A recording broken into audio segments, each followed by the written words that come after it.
Yo, welcome to Meet at the Apple Live. I'm Vito Calisi. That's Jonathan Barron. And the Mets just swept the Blue Jays. John, how good are you feeling?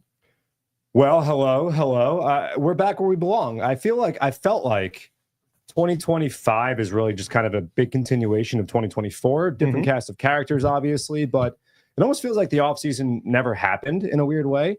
It feels like, the Mets are doing many of the same things they did last year that helped them have success, especially in the second half, some new things. The bullpen, obviously a huge part of this whole situation. We'll talk about that in a little bit, but a great weekend at Citi Field. Yeah. Opening day was magical. Saturday night was wild. And today, the first ever formal Kids Day. It was Kids Opening Day, so that was awesome as well. Lots of families out at the ballpark, lots of child programming. So just an all-around great weekend. And, of course, 3 big Mets victories. They moved to 6-3 with the Marlins coming in, so the Mets have an opportunity to really get themselves off to a nice start here in 2025.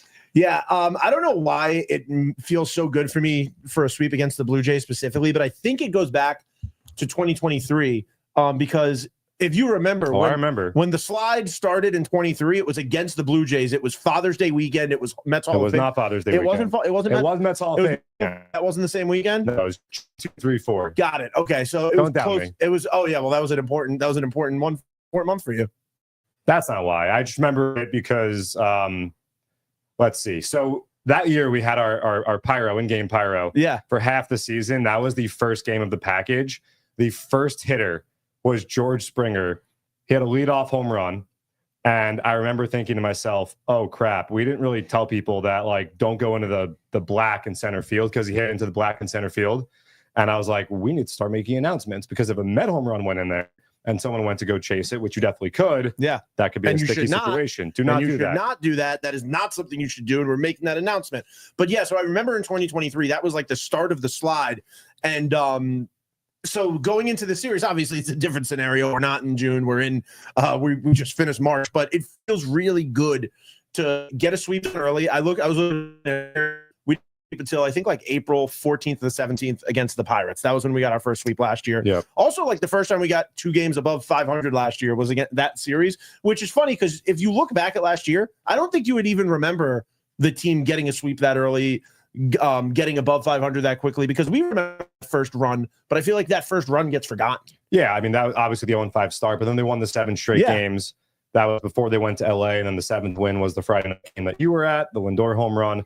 But yeah, I mean, look, it's a tale of 2 seasons early on. Now, I like a tale of 2 seasons. Of course, though, we know that the Mets got off to the abysmal start last year, and they wound up making the playoffs. We remember in 2018, the Mets were 11-1 and did not come close to making the playoffs that year. So, you want to proceed with caution, but there's a lot to like, and I think there's a lot of headroom here, and we'll talk about that more. Things that the Mets haven't necessarily done yet, but can start to do to put themselves in even greater position to win ball games. So we'll get to that in a little bit. But I think this is the perfect time to talk about the top 5 moments coming out of Mets Blue Jays. Number 5, it's opening weekend, the opening day festivities. Number 5, because it's a beautiful day, especially when you get to come to the ballpark. A lot of people here are dressed up in suits. They're standing on the field. You're seeing those lineups. And this year especially, the crowd, the roar of the crowd for every single player felt like on those lineups, but Pete Alonso especially getting that reception from the fans. I had heard from some of the guys who went to Houston that Pete Alonso got the biggest round of applause for Mets fans in Houston. So seeing him here also what seemed like the biggest pop of the day, like it was really special. Yeah, I mean, I was leading up to the day wondering, going back and forth in my mind, will it be Soto? Will it be Alonso? Would it be somebody else that would get the biggest reception? And I think that, Pete being homegrown and being on the precipice of setting the Mets all-time home run record, which I talked to Brendan, my boss, I think Friday night after he hit the home run opening day, and was like, he's going to do it probably, midsummer.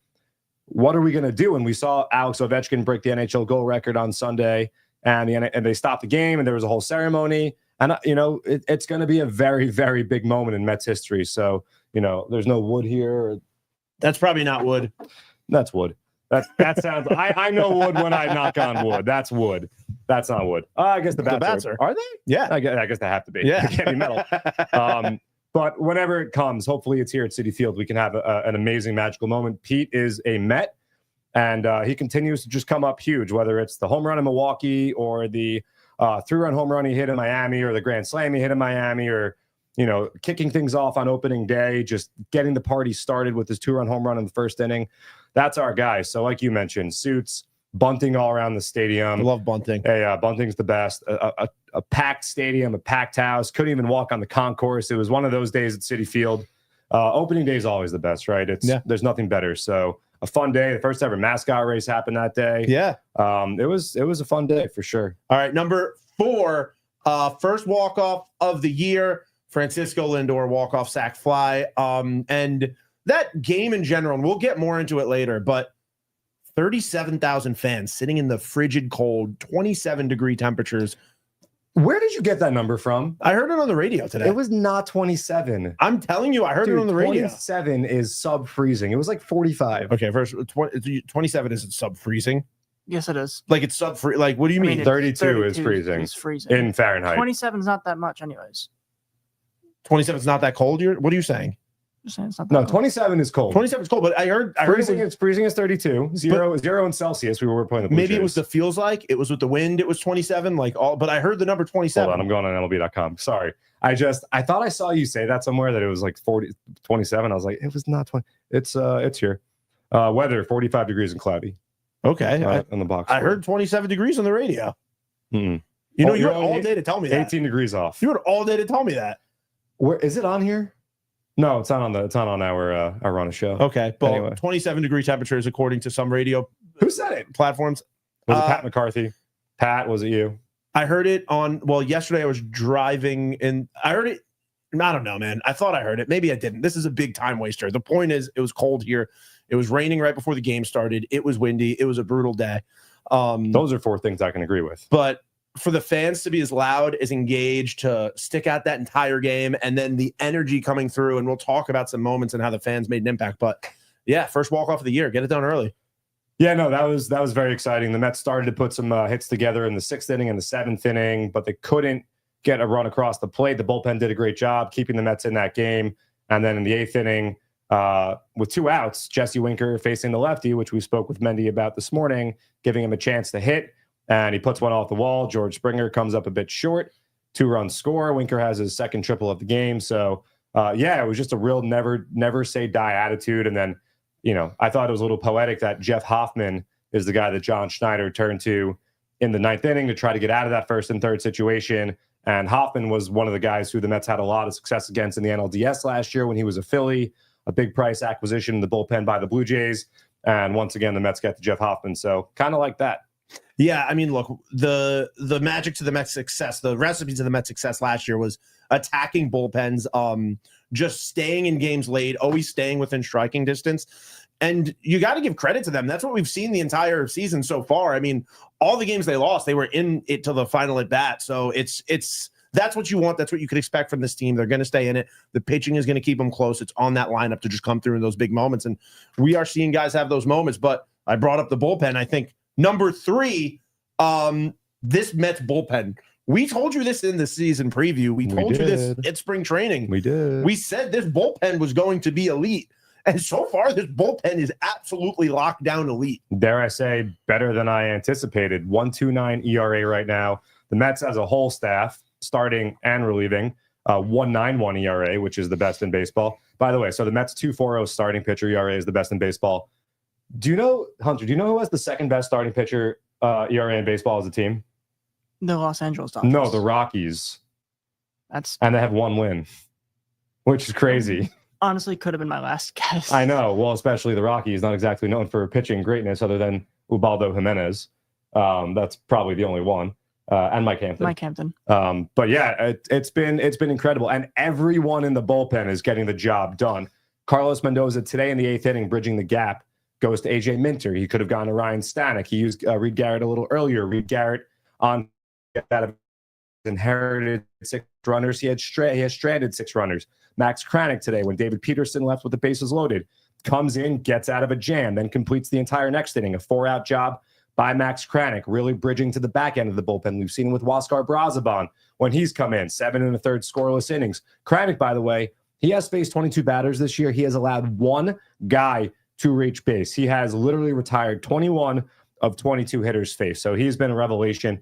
Having that dynamic bridge, having Kranick, Buto, and Brazabon as guys that can go 2 innings for you to get to the trio of Stanek, Minter, and Diaz, incredibly valuable. And again, we keep saying it, Daniel Nunez, still in AAA. I believe he pitched more than 3 outs or recorded more than 3 outs in his last outing. I think the Mets want to stretch him out and be a guy that can also give you that. But they're loaded, and everyone is executing. And that's the kind of thing you need with the bullpen, right? We know that relievers are up and down. 1 year guy has a great year. The next year, either health evades him or just performance goes. You need guys to have good years at the same time. That's how you kind of win in a given season. And right now, this Mets bullpen, it seems like a lot of guys are locked in at the same time. Yeah, I feel like right now, if there's a situation, you're in a bases loaded jam, you got to get somebody to come in and give you an out. You know what you got to do? You got to hit the Kranick button. Don't Kranick. Don't panic. Here comes Max Kranick. And also, Max Kranick had a little bit of extra Riz today. He did. You know, usually when a player catches a ceremonial first pitch, it is usually a guy who is on the bottom of the roster. You don't even have to say that. It's usually a guy who's not going to play. A position player who's just not playing. It's usually like last year it was like you would see Tyrone Taylor catching it when he wasn't in the lineup a lot. Luis Diorme, DJ Stewart. Mm-hmm. It's just somebody. It's usually a position player that's not in the lineup. Yeah. It's very rarely a reliever. Right, and he was obviously hot today. He got 4 outs. So, but yeah, I mean Max Kranick. You know, we saw him at the chicken place down in PXL. Did he ask to catch the pitch? You know, that's a good question. That's a good question. Hey, there's one other thing I want to mention. I'm going to go back to point 4 here, and I'd be remiss if I didn't mention this. The Mets rocking the purple long sleeves under the City Connects. Great. Changes the jersey completely. I think that there is more. I mean, like, I love the City Connect jersey. I think that there's more places that the purple could have been used to highlight. Like, for example, the logo on the NY with the white stroke. Could have had some purple there. I think the purple stroke would have been... Like having purple in our color scheme now, I think it just pops, and it's purple's a great color. Great. Purple's a great color, but a new thing in 2025.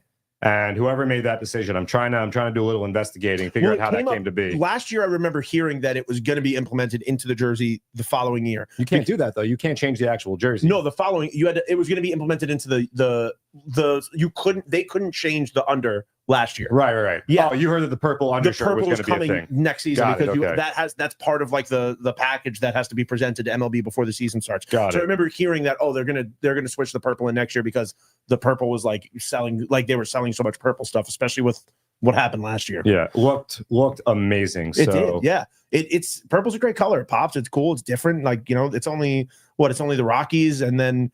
Sometimes do the Diamondbacks have purple sometimes? No, there's Sedona. Actually, they do have purple, like their throwbacks. So Randy Johnson, Kurt Schilling. They don't wear the full purple. No, but they have purple. They have purple accents. So it's just the Rockies, them, and then us with purple. And purple's great, man. So I'm a big purple fan. Yeah, and also we talked about the bullpen.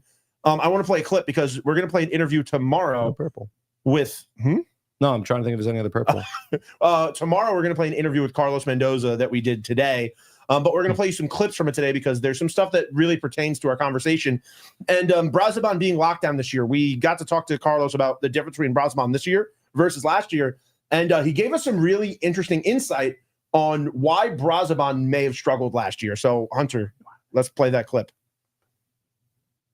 The clip? I did not put that clip in. Miss Clippy. Well, I am sorry. That's so embarrassing. Well, the clip, you'll see it in the Mendoza interview tomorrow.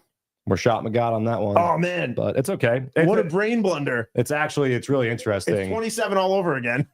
It's really interesting what Mendy told us about that situation with Huáscar Brazabon. But he came to camp fresh. We've talked about it. When the Mets made that deal for Brazabon, it was not just a then deal, but down the road as well to help the bullpen in 25 and 26. And Brazabon was having a great year with Miami. So, you know, he struggled and people were, I think, a little bit disappointed with the expectations compared to what he did. And then he went to the minors because he had an option. And, you know, sometimes you lose the option game. But he looks like a brand new guy to me this year so far. And like we said, 7 1/3 scoreless. So Shout out Huáscar Brazabon. All right, let's move on to number 2.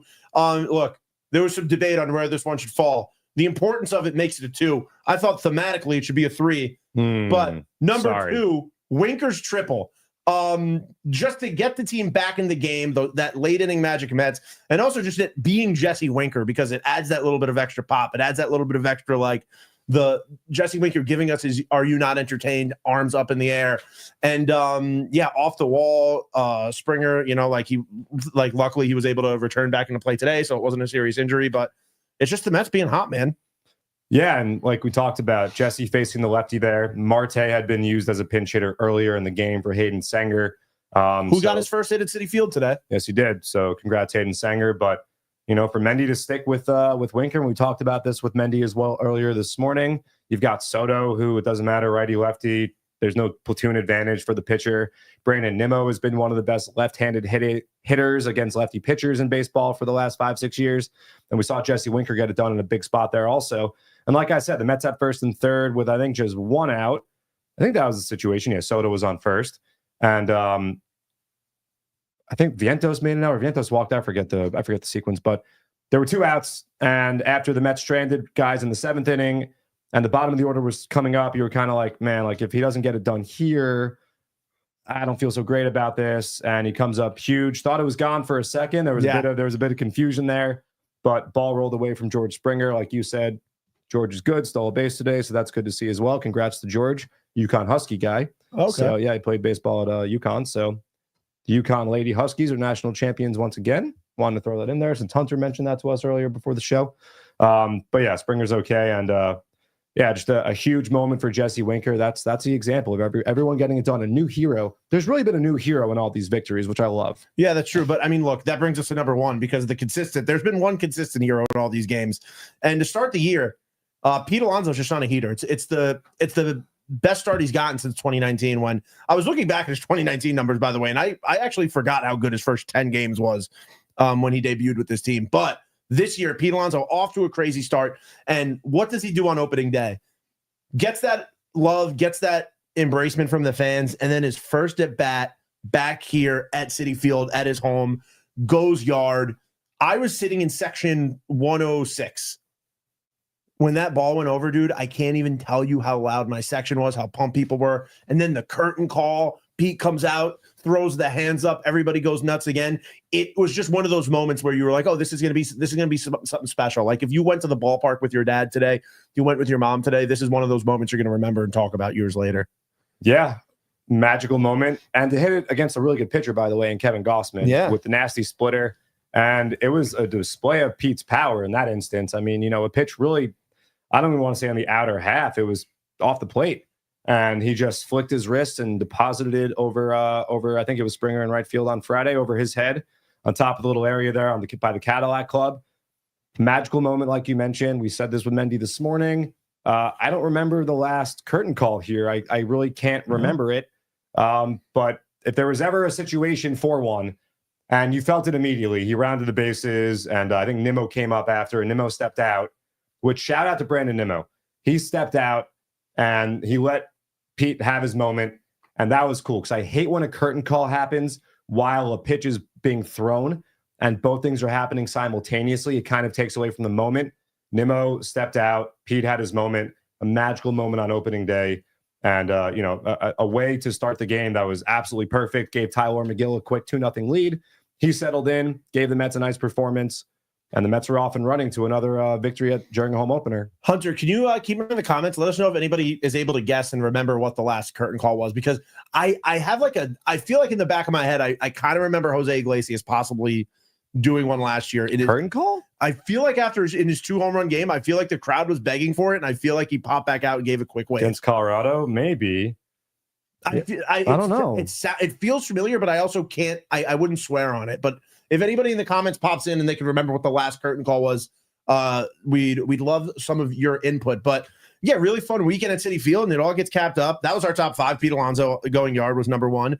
But just some other moments we want to talk about from this weekend. One, we briefly mentioned it a little before, but the Rizzler came out through the first pitch, and I'm not exaggerating when I say I have never, for any celebrity I've ever seen throw out a first pitch at Citi Field, former players, anything, I've never heard the pop the Rizzler got on that pitch. Try walking around with the Rizzler. I mean, you can't go 3 feet without being stopped. It was impossible. We had him do the Rizzler camp today. And so, when there's 3 outs before the inning break, you got to get in place. That half inning happened to be like 20 minutes. when Peterson left the mound. By the way, David Peterson, Carlos Mendoza said Yes. after the game, physically fine, got a little sick. So it sounds like David Peterson physically is okay. Blurred vision, felt a little nauseous, like he got punched in the gut, but all good now. Yep. Sometimes you just gotta chuck it up. Yep. So, but yeah, I was down there with the Rizzler, and it was a scene. It's like Elvis. That's a good way of putting it. It's like Elvis. Like It's basically the same thing. As a maybe. You know what was nuts? Possibly bigger than Elvis. Dude, he came with his dad and his grandpa, and me and Hunter went to go meet the Rizzler and get a picture with him. And I was walking up and I was like, it's the grandpa from the original. Like, I'm the grandpa. Well, I mean, there's the mom, dad, there's a whole Rizzler family. We met the whole Rizzler extended universe, and he was here with he was here. I saw him with New York Nico. He was here with Cooge. I met Cooge. I got a picture with Cooge. Dude, like it was the way that these guys travel together. It's crazy. I called them the social media Avengers, just like teaming up, linking up in a Mets game. It was the place to be. Wait, check this out. How sick is that? Oh, that's good. He threw up the. Yep. He gave you. This is a 7 out of 5 Maroons. I was talking to him in the press conference room before he walked out with Rizzler, but the Rizzler just brings joy. Like people are just pumped to see him. And like I said, dude, did you hear the reaction he got on that first pitch? Of course. It was nuts. It is. And he's a big Met fan too. I know. Did you know? So I was told that he comes in and he got a jersey last year, and they were like, hey, they come in, they go, hey, heads up. Can we get another jersey? We actually framed his jersey last year. So nice. We need a new one. So he was 12 Rizzler today. 12 Rizzler is electric. I saw his dad was wearing the Soto jersey. He was. It's a real his grandpa was so excited to be here. Like you could tell that's a family where the Mets fandom got passed on from the grandpa down because he was loving it. Heck yeah. What else we got, Vito? All right. We talked about Max Kranick having his Citi Field debut, which is cool for somebody who grew up a Mets fan. I believe he said that David Wright gave him a call before the team returned to just like congratulate him on making his debut with the Mets and for the journey, and just being like hearing that David Wright was his favorite player growing up. And that's just the kind of guy David Wright is. The year you're getting your number retired here, the year that you're being celebrated, you're calling guys who are like making their debut with the team. That shows you the kind of person that David Wright is and the kind of ambassador that he is for the Mets.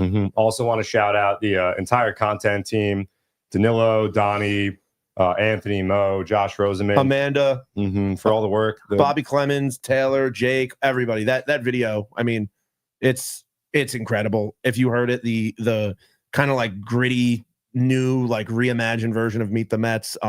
If you didn't see it here, you saw it on YouTube, but it's a great video. Yeah, Saturday was a lot of fun. First night game. How was it being at night because it was dark by the time it played, right? Yeah, it was really cool. The lights were synced to it. It was, yeah, I mean, a night game is fun here. Night games are fun here. And I want to give a special shout out to a specific graphic. So today for Kids Opening Day, I don't know if you saw those claymation. Well, you saw them, but if you noticed those claymation style graphics that were up today, I texted Danilo because I was like, "Yo, these are incredible. Did you do them?" He goes, "No, it was Donnie." So Donnie Murphy, with just some really cool designs, and it just shows you like you come to a Mets game. It's a thought out experience. It's not just one of 162 games, one of 81 games, right? It is. Every game is thought of as a moment, as an opportunity for fans to have a good time. And things like Kids Opening Day with the mascot brunch, the Rizzler, all these kids here today. It was a great weekend at Citi Field. Anthony DiComo tweeted out some numbers about the ballpark this weekend, and it was bigger. It was 21% bigger than any 3-game series last year. That's including the Philly series at the end of the year. That was basically the playoffs. Yeah. Speaking of that Philly series, a text from my girlfriend. She says she believes Minaya got a curtain call. That's not a curtain call. Okay. That's not a curtain call. She said he believes she stepped out of the dugout. Wait. So he went in the dugout and then came back and out then after? Stepped out and yeah. He did do that. The Saturday game? He was wearing the City Connects. Yeah, it was a Saturday game. Oh, well, that's a big thing to mention. Last year, how many weeks did it take? How many games did it take to get a win in the City Connect jerseys? They didn't get their first one until June 15th last year. In the Grimace streak. 1-0. That was JD Martinez's 2-homer game, and Quintana shut down the Padres. We did it game 1. Game 1. It's the new purple sleeves. The new purple sleeves. It's the power of positivity. Hunter, did anybody guess? Is there any guesses in the comments right now about what the curtain call might be outside of Sean Minaya? So I was thinking like traditional home run, go back to the dugout, and then take a curtain call. But I remember Beltran's, but I think there's probably been one since then. Thank you, Julio Franco. But yeah, it was just a really amazing weekend at Citi Field. The fans were pumped. Even today, a Sunday, not the best weather day game. fans were packing the place out. So really sick. All right, let's talk about, we're talking about how great the fans were. I do have a clip for this. Carlos Mendoza talked to us about the impact the fans made with the countdown. So if you know what I'm talking about, fans were counting down the pitch clock and actually doing it a little earlier to mess with the starting pitchers on the Toronto Blue Jays. So here's Carlos Mendoza giving a rundown on what that actually did. Countdown with the pitch clock. I'm like, this is great. You know? So, Keep it up, guys. Yeah, that's right. That's right. If you don't feel like the Still other going. guy, the other team, the guy on the mound don't feel it, they are feeling it, you know, and because we are too, in a good way. So watching in the 8th inning, I don't know, it's 10 o'clock at night and it's freezing cold, and we still got 35,000 people. That's pretty incredible. It's a good feeling. And that's what you want. This is, you know, people talk about home field advantage. You know, that's what we're talking about right there. Yeah, and that's something Carlos Mendoza preached all year to us last year when we'd speak to him about how important the fans are and that energy and how the team feeds off of it. And then an amazing day when we spoke to AJ Minter, we spoke to Frankie Montes and Clay Holmes. They all said, we need you guys when we're out there. Yeah, I mean, poor Nick Sandman. He was pretty rattled by that whole situation. He uncorked one. Jose Siri was on first, drew the walk, and then Siri wound up on second, and then Terren singled to move him over to third. But what's so great about that is totally organic. The crowd just did it, and it went really from 0 to 100 in a moment. Sandlin came pretty close to a pitch clock violation a few times, and you could tell that he just wasn't comfortable on the mound after he came into that game. And so shout out to the fans for quickly in big numbers. It sounded like, 25,000 plus immediately caught on to that. Very college basketball-esque, counting down a shot clock, trying to mess. We do that at Assembly Hall in Bloomington. That's the kind of thing. So you know about that. Yeah. Sorry, it wasn't a Temple. No, it's the Wait, you go to Temple or St. Joe's? Temple. Temple, yeah. Lee Core Center gets after it though. Sure. John Chaney, shout out John Chaney.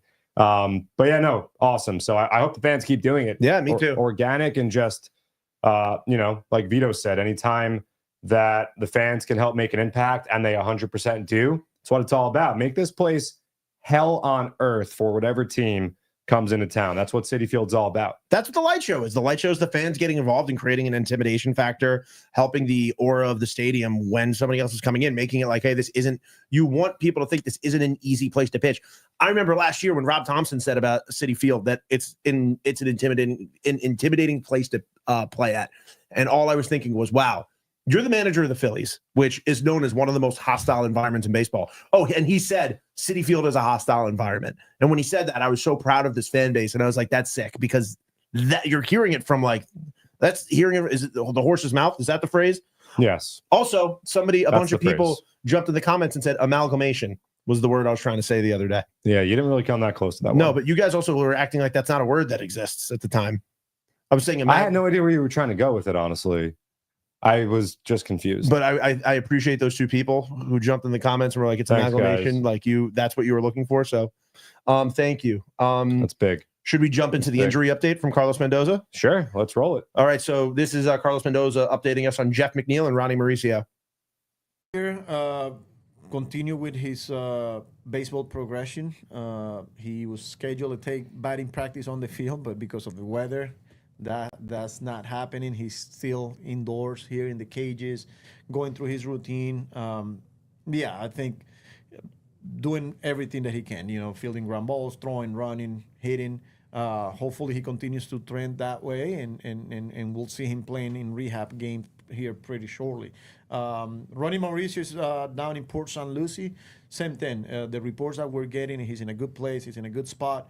He should start playing some extended games, simulating innings and more like baseball action now that he got through pretty much that phase where it's like, all right, ground balls at you, ground balls side to side, BP, live BP, running bases. Now it's like you got to go play. More on control environment in extended spring, like I said, and he's coming along. Yeah, so I mean, Jeff McNeil, we talked about this before the injury. Second half last season, slugged over 500, was a completely different hitter. I think he changed his approach a lot. And when he went down, that's a big loss for this Mets team. It's only going to make the lineup that much longer, a guy that can play infield and outfield positions, another lefty that can hit lefties, and a guy who seemed to be changing the kind of hitter that he was, making a real effort in changing the kind of hitter that he was. So excited about that. And Ronnie Mauricio, look, obviously we can't predict the player's health. It's been a long road back for Ronnie Mauricio after he suffered the torn ACL in lead-on play a few winters ago. But I think Ronnie Mauricio is an X factor for this team that, once he arrives here and he's fully healthy and he's back playing Major League Baseball, he is going to make, I think, an impact on this lineup, on this team that a lot of people aren't talking about right now. So, the title of this episode is, Are the Mets About to Take Off? And I think that offensively, the Mets entered Sunday with the 4th highest hard hit rate in Major League Baseball, but the offense hasn't truly broken out quite yet. Pete Alonso has been on fire, 11 ribbies in his last 6 games. And, Soto's been getting on base very frequently. He's been on base all 9 games. I don't think he's really fully gotten going yet. We know he's going to. Francisco Alvarez is out right now. When he comes back, whether it's May, June, and he's totally up to speed. Mark Vientos hasn't gotten going yet. We know he's going to get going. Brett Beatty hasn't gotten going yet. We know he's going to get going. Jesse Winker, Starling Marte, that left-right platoon. This offense has a lot of headroom for the Mets to be 6-3 through the first 9 games without the offense really clicking on all cylinders. Like you mentioned, even the losses that they've suffered. Opening day, Mets had a go-ahead run at the plate. That Saturday night, they lose by 1 run, a close ball game. And then in Miami, they lose a 4-2 game, a couple miscues by one of the best defensive shortstops in baseball. Not going to happen very often. So, they're doing so many things right. They're finding ways to win. Every win that they've had has been in a different fashion, whether it's been 5-0 on opening day, last night a come-from-behind victory, today a 2-1 victory that they eke out, down in Miami, an extra innings game where it was just a gritty find a way to gut it out. The 10-run outburst we saw that Tuesday in Miami, the Marlins coming into town now. It's been fun to watch this team figure out ways to get across the finish line 6 of 9 times. And we know that they have reinforcements coming. And we know that the offense is not broken out. And when they pitch the way that they have, and also I think it's fair to say that, the defense can probably get a bit crisper. And we saw that last year too early in the season. And it's going to. So there's a lot of headroom for this team to really be a dominant force in the National League. No, 100%. You said it perfectly. I mean, there's not much to add there. I mean, it's like we've been saying throughout this episode. Everything, this team stays in games. They are always in it. And I just go back to last year. It's like you said, it's a tale of 2 seasons where last year everything would go wrong. The ball would fall in the right spot. The ball would be hit right to the wrong person.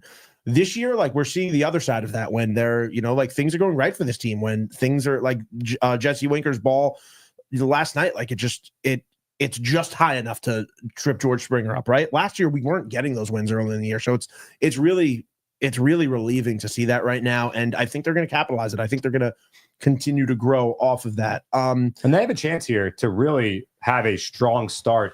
Marlins come to town, and the Mets are catching a break. The Marlins were rained out today on Sunday, and Sandy Alcantara was due to pitch Sunday, and due is the operative word here.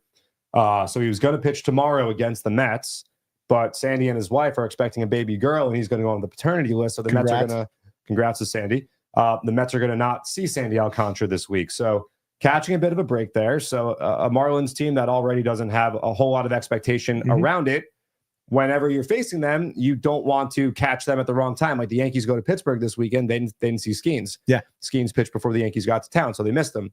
With Miami, that's the one guy, and not to, I don't want to besmirch no, but you're allowed anyone to else, Connor Gillespie or Cal Quantrill or anyone else. Vicente Bellozo. Most teams have one guy you want to miss, right?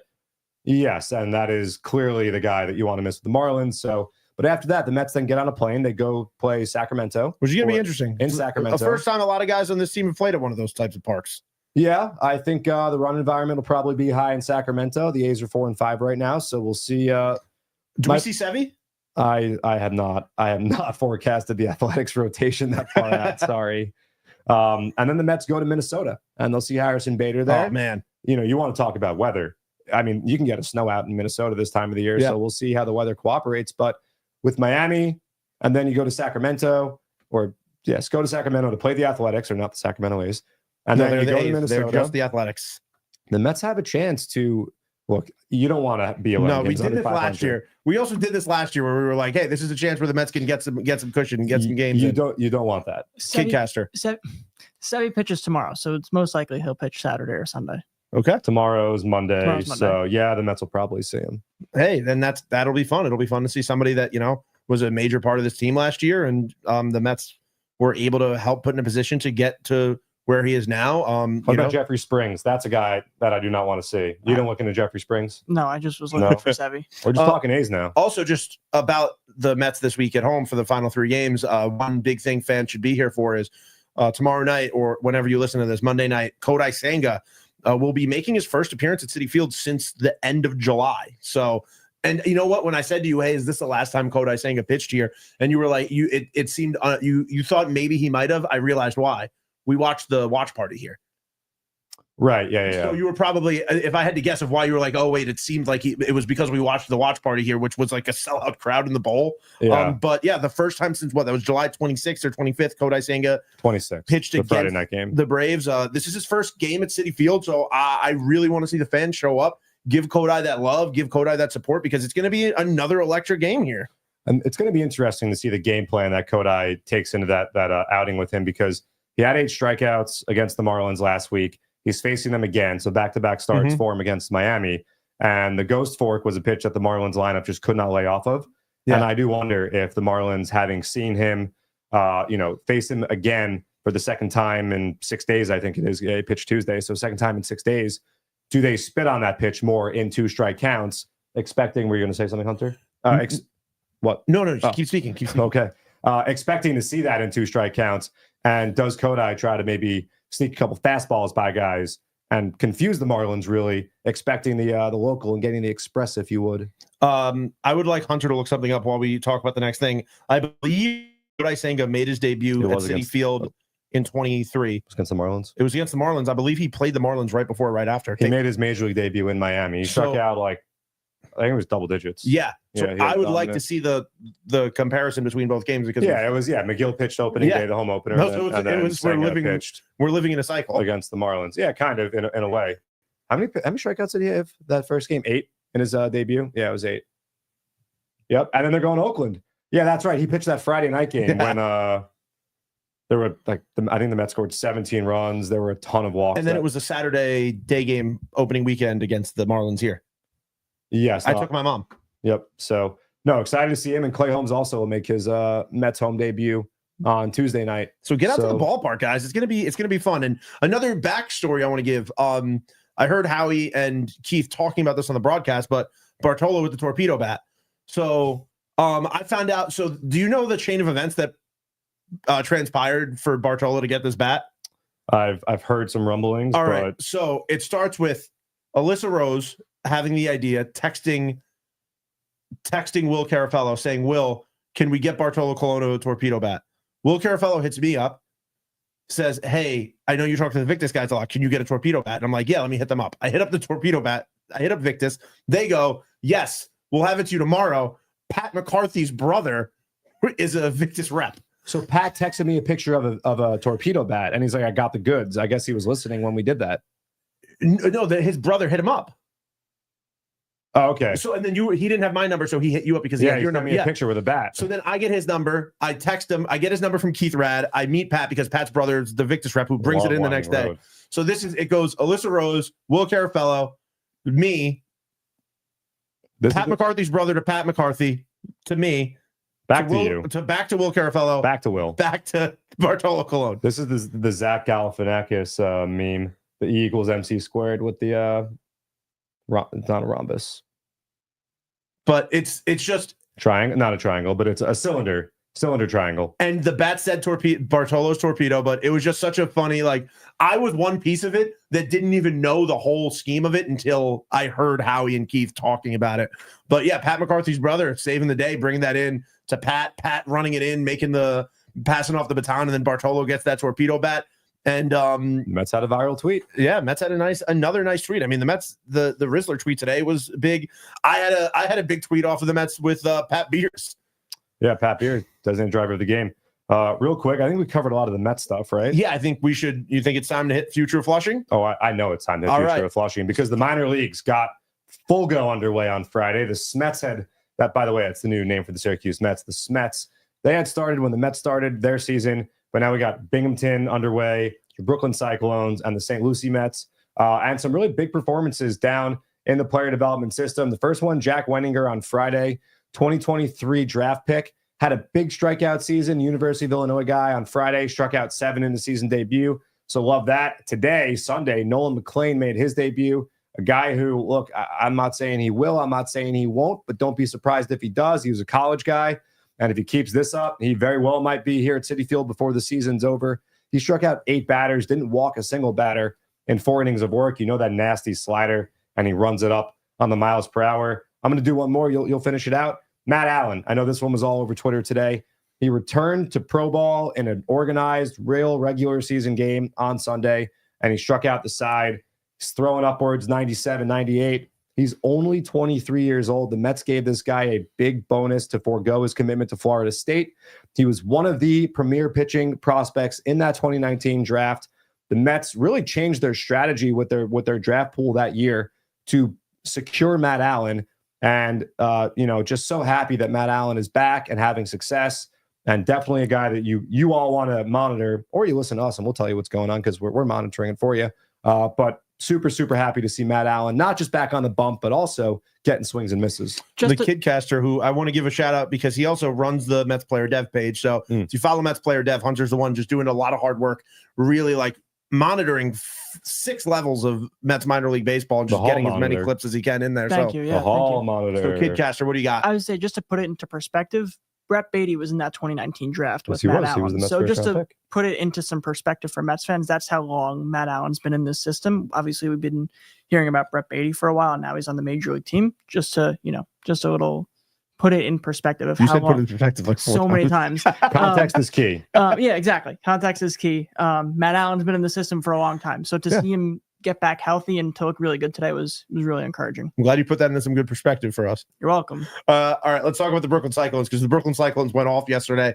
And I was fortunate enough to be in the area. I popped over to Maimonides to watch some Brooklyn Cyclones baseball, which you thought it was maybe the reason I was in my head thinking it was 27 degrees here at Citi Field was because the middle of the day in Brooklyn yesterday on the water was one of the most rigid conditions I've sat through. But it was really cool seeing the Brooklyn Cyclones just absolutely go off. Eli Serrano and Chris Suero both went yard for the Cyclones, and Chris Suero is a guy who can play multiple positions, and it's not the usual multiple positions. It's not this guy plays all the way up the middle, or this guy's playing all over the infield. Chris Suero is a guy who can catch. He can play left field. Chris Suero is we've really seen him grow in this organization. We spoke to him for the first time in 2023 spring training, and got to know him a little. A kid who grew up in New York, In the Bronx, and from there to now, seeing his name get more and more popular in the system. I believe he's consensus top 30 Mets prospects on most of the major write-ups. But that was great to see. Cyclone scored 15 runs on Saturday. Also on Saturday, over with the Smets, as we are now calling them, Brandon Sproat only allowed 1 run over 4 innings pitched. I also saw they're wearing the pullover jerseys in Syracuse. Oh, really? They're wearing just Syracuse instead of the. You know what? Maybe that's honestly to get guys used to it for when they come up here. And that Syracuse Mets team has a lot of guys that are veteran players. I know that they just added Nico Goodrum and they added John Singleton as well. So the Mets have a lot of depth. And in AAA, if injuries occurred, the Mets have options, guys to bring up. We saw it last year. I mean, this time last year, Jose Iglesias was playing up the middle for the Syracuse Mets. And we all know the kind of impact that he had on the New York Mets at one point. Also, JD Martinez was playing for the Syracuse Mets this time last year. So, Jose Azokar is another one of those guys. David Stearns has done a great job building out organizational depth. Luke Ritter, another guy that could come up and help out this ball club in a pinch. So love what the Mets are doing. And it's also, you want to win games there. Brandon Sproat, you want him to feel good. You want him to be racking up victories. Really just one bad inning in his season debut. I think he came back after that, struck out the side in his next inning, and then throws 4 innings of 1-run ball on Saturday. So you heard David Stearns. He said, we don't know when he's going to be ready, but we'll know when we know. And so this is it's the boys are just firing all cylinders right now. We'll finish up with Nate Dome, who made his pro debut, 3rd round pick in the 2024 draft. But Mets also got Jonathan Santucci in that draft out of Duke. Sorry, Blue Devils fans. Tough loss, man. That's rough. That's rough. Yeah. I was telling people Houston money line. Everyone told me no. I was watching the game here last night. So. Oh, I didn't see a second of the game. No, the Duke game was the nightcap. Yeah. Yeah. So, I wonder if Pete Alonso's all into Florida hoops. Yeah, I feel like because he's a football guy. He's a diehard Gator football fan. I don't know if he's as diehard on the hardwood. Gators, basketball Gators haven't been. 2014 they were pretty good, but since like the Joakim Noah, Billy Donovan was David. No, David Lee was already in the NBA at that point when they went back to back. After that, they kind of what? Oh, I forgot who I'm talking to. I don't watch. Have you heard the name Billy Donovan in your life? Yeah, you have. Yeah.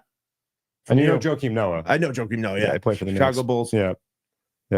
Okay. By the way, I don't know if the City Connect jerseys. Which ones are being seen right now? The White Sox, which are Chicago Bulls jerseys. I was afraid if that one was like a leak, and I was about no, it is a leak. It is a leak. Oh, it is a leak. Well, I haven't seen that. I don't know. I haven't seen it. Well, you just said Chicago Bulls, so no, we're talking about the Chicago Bulls. Joakim Noah. All right.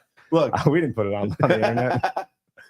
Well, this has been a fun Meet at the Apple series recap. We're going to try to do these lives when the team is home because we're just fired up. We're doing it anyway. Like, why not just throw it up on Twitter as it's going, right? Yeah, Wednesday afternoon, 1:10 start for the Mets, and then right after you get the instant reaction. Hopefully another happy recap. Hopefully, I don't want to get greedy and say a sweep. That would be cool. If that happened, I would have some Pat beers.